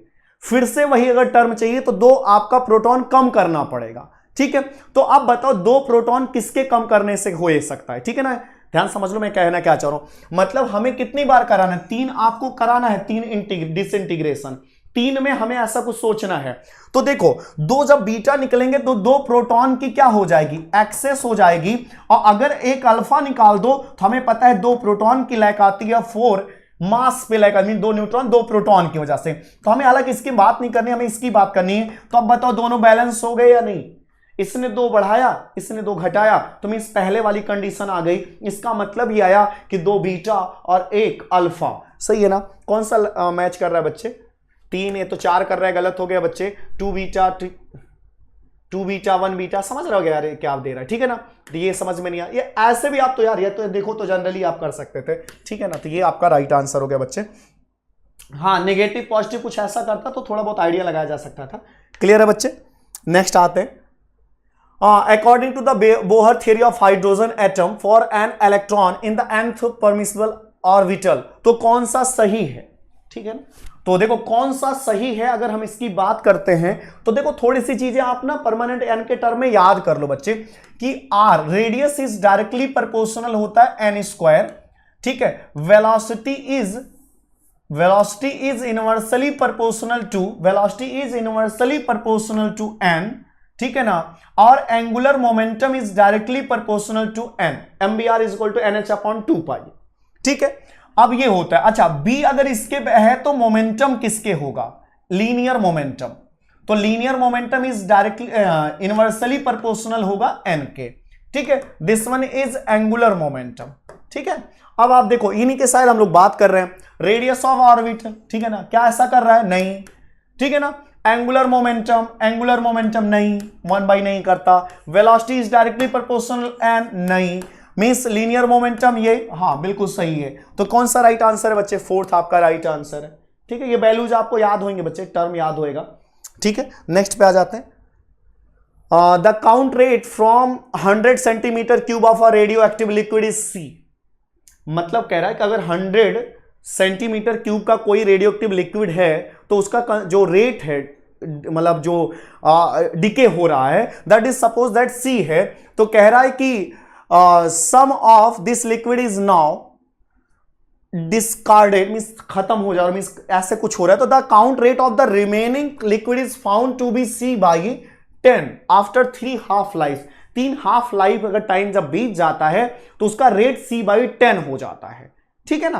तो कह रहा है कि the volume of the remaining liquid in centimetre cube कितना होगा, ये तुमसे पूछ रहा है, ठीक है ना, काउंट रेट कितना पे। तो सिंपल सा देखो, ये ना एक जो आपने बचपन में पढ़ा होगा, चूंकि एक वाला नियम, ठीक है, उस तरीके से आप लगा सकते हो। सिंपल सा देखो क्या रहा है कि जब इसका वॉल्यूम इस वैल्यू 100 सेंटीमीटर क्यूब है तो इसका रेट कितना है बच्चे, C है, तो बताओ 1 पे कितना हो जाएगा, C/100 हो जाएगा, ये रेट हो जाएगा 1 सेंटीमीटर का। अब मान लो बच्चे 3 हाफ लाइफ के बाद क्या होने वाला है, 3 हाफ लाइफ के बाद देखो, पहली हाफ लाइफ में क्या हो जाएगा, हाफ हो जाएगा, फिर अगली हाफ लाइफ में 1/4 हो जाएगा, फिर अगली हाफ लाइफ में 1/8 हो जाएगा। तो बताओ 3 हाफ लाइफ के बाद क्या रहेगा काउंट रेट, तो हमें पता है 1/2 दी पावर n यहां क्या है 3 और इंटू C/100 हो जाएगा, सही है बच्चे, ठीक है ना। तो अब अगर इसको देखें तो ये बच्चे कितना हो जाएगा, ये हो जाएगा 2 दी पावर 3 8, और 8 इंटू 100 कितना हो गया 800, ठीक है। ये रेट है। अच्छा कितना अमाउंट है आपके पास जिसका आप ये रेट निकाल रहे हो, तो कितना है अमाउंट, मान लेते हैं कितना अमाउंट है बच्चे, V है। जिस टाइम आपका लास्ट में जब ये कंडीशन है उस टाइम आपके पास अमाउंट कितना V है। अच्छा अगर मैं इस V में इससे मल्टीप्लाई कर दूं C/800, तो कह रहा है ये जो वैल्यू आ रही है दैट इज कितना है C/10।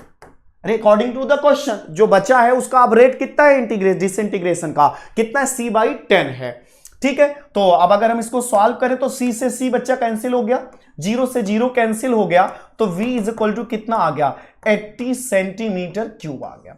समझ में आ गया होगा बच्चे, ठीक है। तो आपका कौन सा राइट आंसर हो गया बच्चे, फोर्थ वाला राइट आंसर, ठीक। नेक्स्ट पे आ जाते हैं। An orbital electron in the ground state of hydrogen has an angular momentum L1।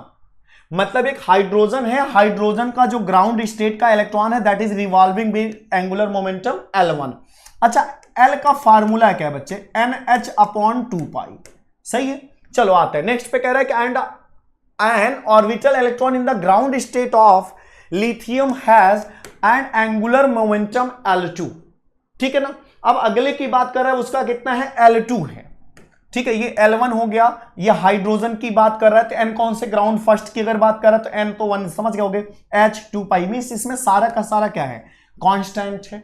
तो बताओ L2 भी तो कांस्टेंट ही आएगा, क्या ये Z पर डिपेंड कर रहा है क्या, या किसी और चीज पे ऐसा डिपेंड कर रहा है जिसके बदलने पर ये बदलता हो, नहीं। तो सिंपल सा ये क्या होता है, कांस्टेंट होता है। तो we can say that L1 is equal to L2, L1 जो है वो L2 के बराबर है। सिंपल सा आपका यही आंसर हो जाएगा, मींस इस पे डिपेंड ही नहीं करता बच्चा पार्टी, ठीक। नेक्स्ट पे आ जाते हैं। The correct curve between the stopping potential and intercity लिखा है बच्चे, इंटेंसिटी होगा ऑफ इंसिडेंट लाइट। अब ध्यान समझना, जैसे कह रहा है कि जो लाइट गिरा रहे हैं, मान लो I से गिरा रहे हो, तो इसमें जो रोकने के लिए हमें जो पोटेंशियल लगाना पड़ा, मान लीजिए स्टॉपिंग पोटेंशियल V लगाना पड़ा। तो कह रहे हैं कि अगर इसको हम 2I कर दें तो कितना लगाना पड़ेगा? तो सिंपल सा आपने पढ़ा होगा ना यार, इस पर stopping potential only depends upon striking, जो स्ट्राइक कर रहा लाइट है उसके फ्रीक्वेंसी पे करता है, किसी और चीज पे डिपेंड नहीं करता। तो सिंपल सा आपका आंसर ये होने वाला है कि ये कहीं से एक दूसरे से क्या रिलेट ही नहीं होते हैं। तो अगर रिलेट ही नहीं होते हैं तो कुछ भी करो उस पर कोई फर्क पड़ने वाला नहीं है। तो सिंपल सा आंसर बिल्कुल गलत, ये भी गलत है बच्चे, ये भी गलत है, ये आपका बच्चा मींस कांस्टेंट रहेगा, कोई फर्क ही नहीं पड़ेगा। ठीक है, नेक्स्ट पे आ जाते हैं बच्चे। For a concave mirror, concave mirror है बच्चे, if virtual image is form the graph between m and u is of the form. अभी तुम्हें बताना है बच्चे m कितना होगा वगैरह वगैरह। मींस ऐसे कह रहा है कॉनकेव मिरर है, जब हम लोग किसके बीच में हैं, देखो for a concave mirror if virtual image, तो वर्चुअल इमेज का फॉर्म होता है बच्चे f, और जब p के बीच में होता है, ठीक है, तो वर्चुअल इमेज फॉर्म होता है। तो कह रहा है the graph between m and u form, क्या करेगा, कैसे रिलेशन निकालना है। ठीक है, चलो ठीक है, अगर ऐसा है तो u क्या होगा बच्चे नेगेटिव, f क्या होगा नेगेटिव, हमें m चाहिए, ठीक, क्योंकि रिलेशन जब तक आएगा नहीं तब तक आप बता नहीं पाओगे। तो हमें पता है कि 1/f is equal to 1/v plus 1/u। देखो जिनके बीच में रिलेशन निकालना हो बस आप उसी से मल्टीप्लाई कर दिया करो, ठीक है ना, रिलेशन अपने आप आ जाएगा। जैसा हमें रिलेशन किसके बीच में चाहिए थी u, तो u से पूरे मल्टीप्लाई कर दो। अगर चाहिए होता v तो v से पूरे में मल्टीप्लाई कर दो। तो जब u से मल्टीप्लाई करोगे तो u/f is equal to u/v और प्लस u/u, कैंसिल आउट बच्चा पार्टी। अच्छा u/f, ध्यान समझना, यहां वैल्यू जब साइन नहीं लिया गया था तो u/f, f की वैल्यू क्या हो जाएगी बच्चे माइनस, ठीक है ना, u/v, v की वैल्यू क्या होगी बच्चे, जो आपका v है वो भी आपका किधर, इधर है या इधर, इस साइड है, दैट्स व्हाई क्या होगा पॉजिटिव। अच्छा ये कितना हो जाएगा बच्चे u/u, u क्या है नेगेटिव, तो ये क्या हो जाएगा नेगेटिव हो जाएगा। इतनी बात समझ में आ गई है। अब इसको हम राइट कर सकते हैं -1/m, और यहां हो सकता है -1, और यहां पर कितना हो सकता है बच्चे, अगर हम इसको देखें तो यहां हो सकता है -u/f। अब अगर हम सारे टर्म इधर ले आए और इसको इधर ले आए तो 1/m is equal to u/f -1। अब अगर हम इसको सॉल्व करें थोड़ा सा तो क्या आएगा, 1/m is equal to u -f upon f। Inverse कर दीजिए, मींस उलट दीजिए आप, तो m इज इक्वल टू कितना आ गया बच्चे, f अपॉन u -f। ठीक है, ये चीजें कांस्टेंट है तो ये हम इनवर्सली प्रोपोर्शनल टू किसके आ रहा है बच्चे u।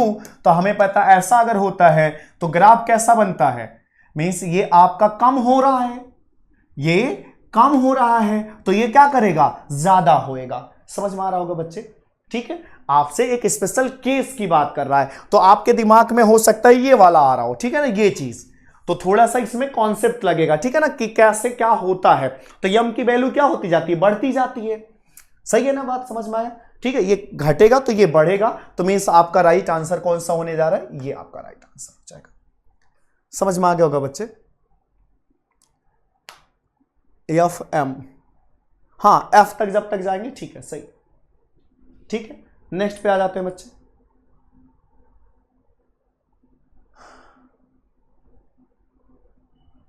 हाँ कह रहा है इफ इन, सॉरी बच्चे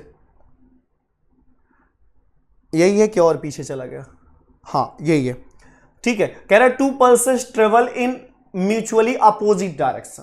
कह रहा है कि 2 पल्स, मतलब पल्स का मतलब वेव, एक वेव इधर जा रही है और एक वेव इधर जा रही है, ठीक, in string with a speed of 2.5 centimetre पर सेकेंड, मतलब 2.5 सेंटीमीटर चलती हैं कितनी देर में, 1 सेकेंड में।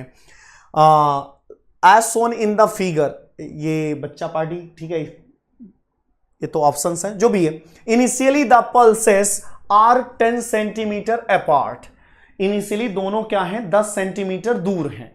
अच्छा जैसा इसने चलना शुरू किया है वैसा इसने चलना शुरू किया है, ठीक है। कह रहा है कि what will be the state of the string after 2 second. देखो जैसा इसने चलना शुरू किया है उतना ऐसे इसने भी सेम स्पीड से दोनों चलना शुरू किए हैं, और फेज कहीं मेंशन नहीं है कि कहां पर है, तो हम मान लेते हैं कि दोनों ने शुरुआत क्या की है, एक जैसी की है, सेम की है, ठीक है।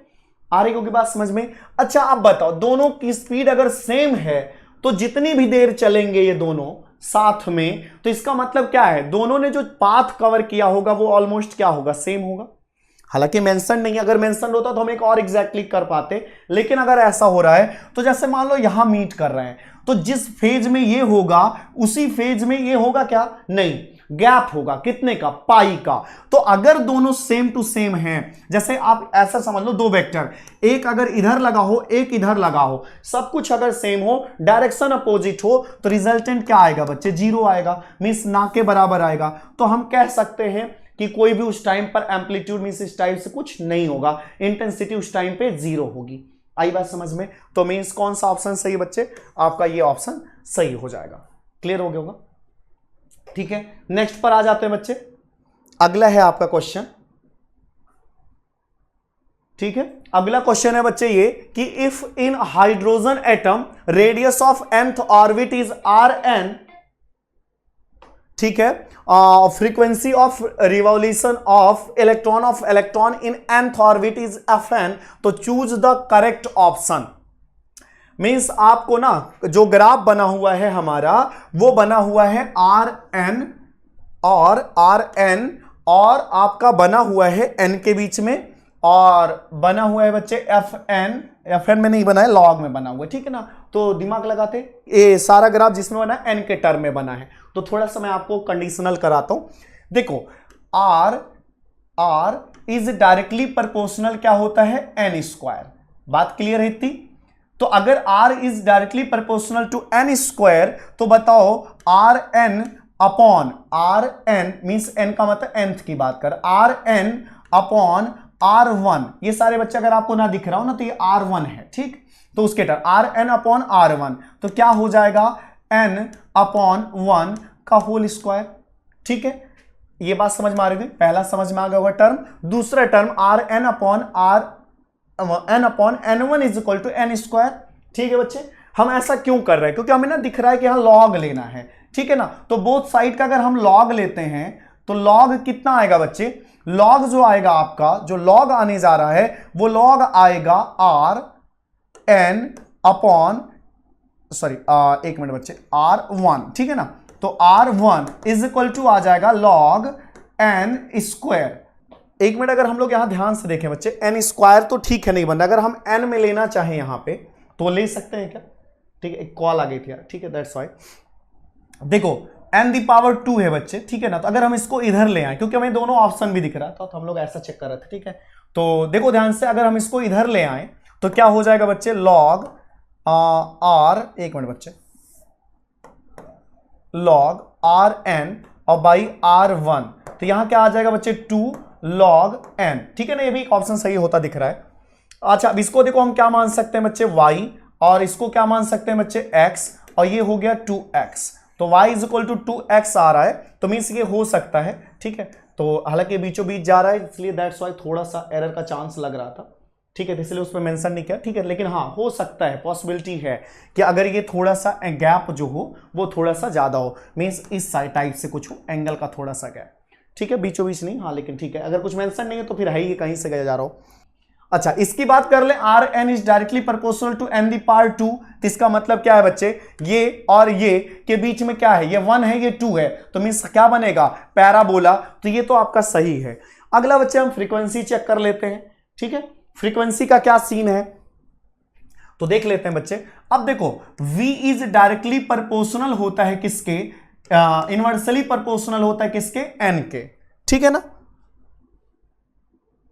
V इनवर्सली, सॉरी यार उल्टा लिख दिया क्या, नहीं सही तो लिखा है, ठीक है ना। तो V इज इनवर्सली प्रोपोर्शनल होता है किसके, n के, F1, हाँ ठीक है, कोई नहीं, F1 मतलब फ्रीक्वेंसी है ना। अच्छा, V को हम क्या लिख सकते हैं, R ओमेगा, ध्यान से देखते रहना, V को हम लिख सकते हैं R ओमेगा।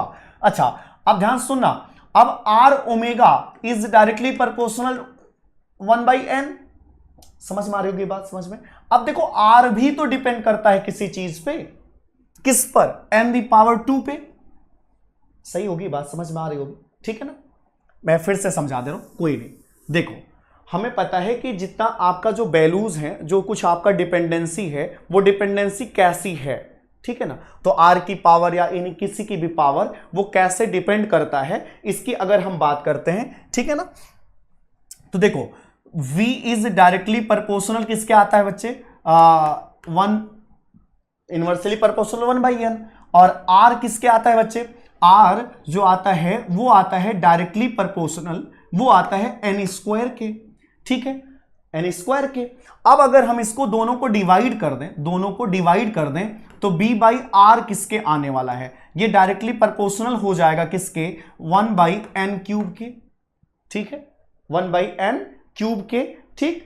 तो नेक्स्ट पे आ जाते हैं बच्चे, थोड़ा सा और चीजें सॉल्व करते हैं। तो अब देखो v/r को हम लिख सकते हैं omega is directly proportional 1/n⁻3, ठीक है, ओमेगा इज डायरेक्टली प्रोपोर्शनल हो जाएगा 1/n⁻3 हो जाएगा। अब ओमेगा को हम लोग लिख सकते हैं क्या बच्चे, 2πf, ठीक है। तो 2πf, या थोड़ा सा हम लोग ऐसे भी छोड़ के, देखो हम डायरेक्ट कर लेते हैं, थोड़ा सा इसके भी टर्म में ना करके डायरेक्ट और कर सकते हैं हम लोग एक चीज, क्या, angular momentum is directly proportional किसके बच्चे, एंगुलर मोमेंटम, ठीक है ना, लेकिन फिर भी बच्चे वही आएगा, ठीक है ना। तो आई ओमेगा ही टर्म आने वाला है, मीन्स NH/2π ही आ जाएगा, ठीक है, कोई नहीं। तो हम लोग इसी से करते हैं। तो कितना आ जा रहा है बच्चे, ओमेगा इज इनवर्सली प्रोपोर्शनल, कितना आ रहा है, n³ आ रहा है, ठीक है। ओमेगा इज इनवर्सली प्रोपोर्शनल किसके आ रहा है, n³ के, ठीक है, बात समझ में आ रही होगी, ठीक है। तो नेक्स्ट पे आते हैं बच्चे। तो ओमेगा की जगह हम लिख सकते हैं 2πf is inversely proportional to, हो गया n³। तो be can say that f is inversely proportional to n², oh sorry n³, बात समझ में आ गई होगी, ठीक है। तो ये इसके डिपेंड कर रहा है। अब बताओ अगर हम f1/f2 ऐसे लें, देखो f1/f2 लें तो देन क्या हो जाएगा, n2/n1 हो जाएगा, n2/n1 हो जाएगा। अब अगर हम दोनों साइड का लॉग लें तो log f1/f2 is equal to log n2/n1, और n1 की अगर हम वैल्यू कितनी ले लें 1 तो log n2 बचेगा, और यहां पर log f1/f2, और f1 की वैल्यू कितनी है मान लेते हैं बच्चे, log f1 की जो वैल्यू है वो मान लेते हैं कितनी, f1 ही लेनी है, fn लेनी है, इसको n लेनी है, तो ये n हो गया, ये n हो गया, ठीक है। तो बच्चे ये क्या मैच कर रहा है, नहीं, बिल्कुल नहीं बच्चे, ठीक है ना, ये fn अपॉन इसमें बना हुआ है और ये इसमें बना हुआ है, ठीक है, समझ में आ गया होगा बच्चे बात। तो कौन सा सही है बच्चे, बोथ 1 and 2 आपका सही है। नेक्स्ट पे आ जाते हैं। अनपोलराइज्ड लाइट है बच्चे, intensity is equal to I0 passing through two polariser which transmitting axis makes angle 60 degree with each other, then intensity of transmitting light will be. तो कह रहा है एक ऐसे, ये क्या है बच्चे, पोलराइड है, और एक दूसरा पोलराइड ये दूसरा है, और यहां से कह रहा है कि आई रे जो है एंटर कर रहा है, आई जो है वो इसके अंदर एंटर कर रहा है। तो देन आपसे कह रहा है यहां जब बाहर निकलेगा, ठीक है, तो हमें कितनी इंटेंसिटी की वेव मिलेगी। तो हमें पता है कि अगर कोई वेव ऐसे जा रही हो तो जब ये इसके अंदर से बाहर आता है तो हमें एक टाइप का वाइब्रेशन बाहर मिलता है और इंटेंसिटी मिलती है I0/2। बात क्लियर है। अब जब हम इसको इसके और आगे बढ़ते हैं तो हमें अब कितना कह रहा है, दोनों के बीच में एंगल कितना है, दोनों के बीच में एंगल थीटा कह रहा है 60 डिग्री है। तो हम कह सकते हैं कि I कितना हो जाएगा, I0/2 cos स्क्वायर 60। अब बताओ I0/2 इंटू cos 60 की वैल्यू 1/2 स्क्वायर, तो 1 कितना हो जाएगा बच्चे 4। तो आपका सिंपल आंसर I0/8। समझ गए बच्चे। नेक्स्ट, बहुत इजी क्वेश्चन है बच्चे आज के क्वेश्चन, ठीक है। और आपकी होली खराब ना हो, होली की मस्ती खराब ना हो, इसलिए आपका रिदम केवल बना रहे, दैट्स व्हाई ऐसा है। कह रहा फॉर ट्रांजिस्टर एक्शन, क्या कह रहा, base emitter and collector region should have similar. नहीं बच्चे, बिल्कुल सिमिलर तो बिल्कुल नहीं हो सकते हैं। सबसे ज्यादा साइज किसकी होती है, कलेक्टर की। साइज की अगर हम बेसिस पे बात करें तो सबसे ज्यादा कलेक्टर, फिर देन एमिटर, और सबसे कम किसकी होती है, बेस की, ठीक है। तो ये आपका स्टेटमेंट बिल्कुल गलत है। The base reason must be very thin and lightly doped. हाँ बिल्कुल सही है। तो ये तो मैंने पहले ही बता दिया। डॉपिंग के बेस पे बात करें तो डॉपिंग के बेस पे अगर हम बात करते हैं तो सबसे ज्यादा ई पे होता है, फिर सी में होता है और सबसे कम बी में होता है, ठीक है ना। बेस में सबसे कम डोपिंग हुई होती है। The emitter base junction is forward बायस। हाँ बिल्कुल, हमेशा एमिटर, हमेशा याद करो एमिटर बेस का हमेशा फॉरवर्ड होता है और कलेक्टर और बेस का जो होता है वो हमेशा रिवर्स होता है। तो मींस ये भी सही आपको दिख रहा है, ये भी सही दिख रहा है। अब कह रहा है the emitter base junction is forward bias, ये तो बात सही है। अच्छा अगला कह रहा base collector junction are forward, नहीं बच्चे ये फॉरवर्ड नहीं रिवर्स होता है, तो मीन्स आपका सही है सेकंड और थर्ड। तो ऑप्शन कौन सा बच्चे, ये सेकंड और थर्ड आपका सही है। ठीक है, नेक्स्ट पे आ जाते हैं बच्चे। 47 के बाद 48 आते हैं। 3 आइडेंटिकल थिन रॉड हैं, each of mass m and length l are joint to form an equilateral triangle, find the moment of inertia about an axis x x dash parallel to plane in the triangle as shown in figure. मतलब ये देख लीजिए, ये बच्चे l है, ये l है, ये भी l है, ठीक है, और ये इतना कितना है l/2, ये है l/2, इसके अबाउट आपको बताना है। ठीक है, तो ये देखो अगर ये केवल इसी के अबाउट बताना है तब तो ठीक था, लेकिन ये देखिए हमेशा क्या बना रहा है, मींस एंगल क्रिएट कर रहा है, एंगल बना रहा है, तो कैसे आप सॉल्व करोगे। तो इसका तरीका क्या होता है बच्चे, इसका तरीका होता है जितना भी आई आपका उस जगह से होता हो इनटू साइन थीटा होता है। ठीक है, तो ये कैसे निकालते हो, मीन जिसके अबाउट घूम रहा हो, जितना एंगल बन रहा हो, आई इंटू आई साइन थीटा हो जाता है। ठीक, एक तो इस तरीका, लेकिन आया कहां से, ये डेराइव करना अगर चाह रहे हो तो सिंपल सा कर सकते हो बच्चे अगर आप चाहोगे। जैसे मान लो ये थीटा बना रहे, ठीक, एक छोटा सा रीजन आप ले लो, देन आफ्टर इसको मान लो ये कितना है, एक्स है। ठीक है, इस जगह से डिस्टेंस कितनी है, एक्स है, छोटा सा रीजन है dx है, तो बताओ इसका dm कितना होगा। तो इसका dm होगा m, मान लो टोटल मास m है तो m, और टोटल लेंथ कितनी है l, तो m/l इंटू dx। ठीक है, अच्छा अब इसकी परपेंडिकुलर डिस्टेंस कितनी है, यही है, ये x है तो ये x cos होगा, ये x क्या हो जाएगा, साइन थीटा। सही है बात। अब इनर्शिया का फार्मूला क्या होता है बच्चे, ये जरूरी नहीं बट डिराइव करा दे रहा हूं बच्चे, ऐसे क्वेश्चन आपके आ सकते हैं। तो I इज इक्वल टू हो जाएगा समेशन ऑफ कितना, कहां से कहां, जीरो से कहां तक, L तक, जीरो से L तक, और डिस्टेंस कितनी है, mr स्क्वायर होता है नहीं, मींस एक्स स्क्वायर dm, तो मतलब इसका स्क्वायर dm, तो एक्स स्क्वायर कितना आ जाएगा बच्चे, ठीक है, एक्स स्क्वायर dm आ जाएगा, तो कितना आ जाएगा बच्चे, x square sine square theta. ठीक है ना, इंटू डीएम कर लो अगर आप, डीएम की वैल्यू कितनी आ जाएगी, m/l इंटू dx। ठीक है, यही आ रहा है कुछ, x square D sine square theta m/l into dx। ठीक है ना, पुट द ऑल वैल्यूज, ठीक, यहां सॉरी साइन स्क्वायर आएगा, ठीक है ना, कोई नहीं, x square sine square theta m/l into dx।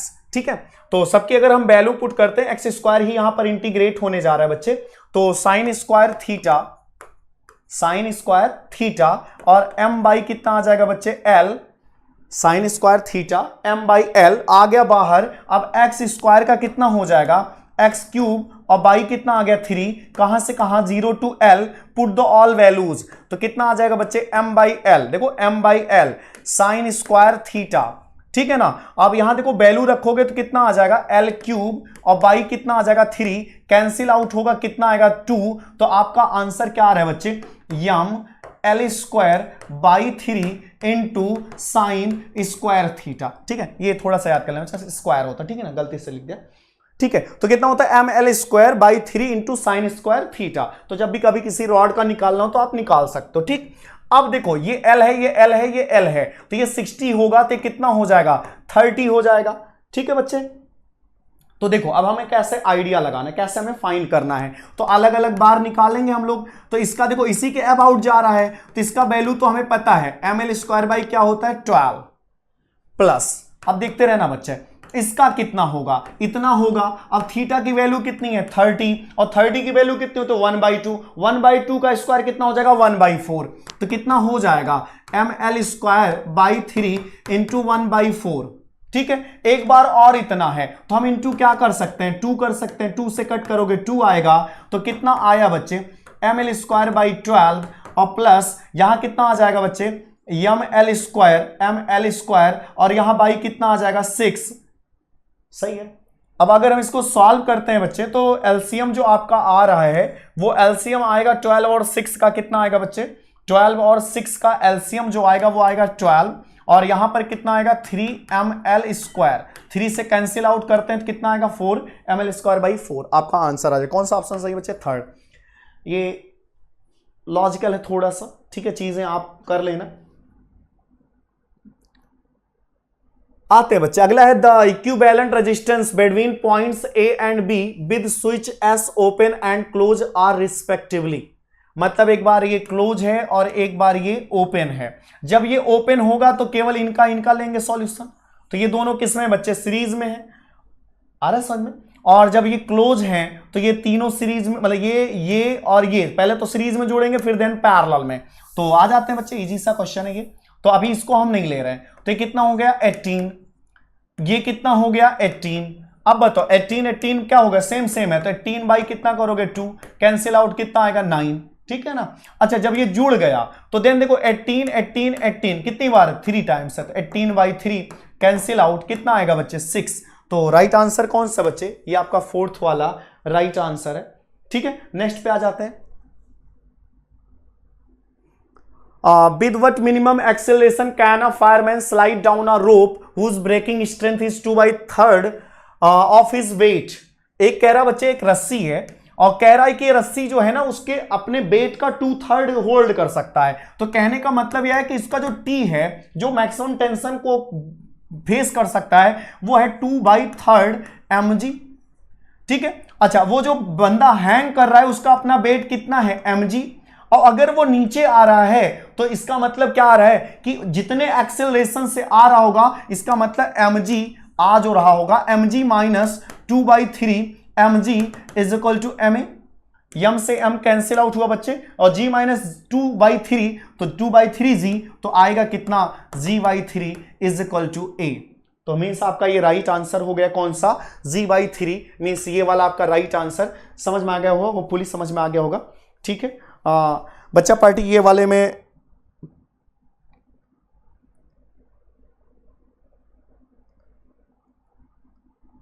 ठीक है, ये वाले में थोड़ा सा यहाँ स्क्वायर की वजह से थोड़ी सी जो हो रही होंगे मिसअंडरस्टैंडिंग थी, मीन्स हमें लगा एन स्क्वायर में होना चाहिए, ठीक है कोई नहीं, ठीक है जैसे भी है। 2 इधर ले आओगे तो अगर हम y इक्वल टू mx में करेंगे तो ये आ जाएगा, ठीक है। हालांकि मुझे लग रहा था नहीं हो रहा है, कोई नहीं, आगे होगा समझ में बच्चा पार्टी। कोई दिक्कत है किसी को, ठीक है। जो भी डाउट होता है, जो भी कोई क्वेरी होती है, बिल्कुल आप मैसेज बॉक्स में डालिएगा, ठीक है ना, तो आपको रिप्लाई दिया जाएगा, ठीक है। ओके बाय बच्चा पार्टी।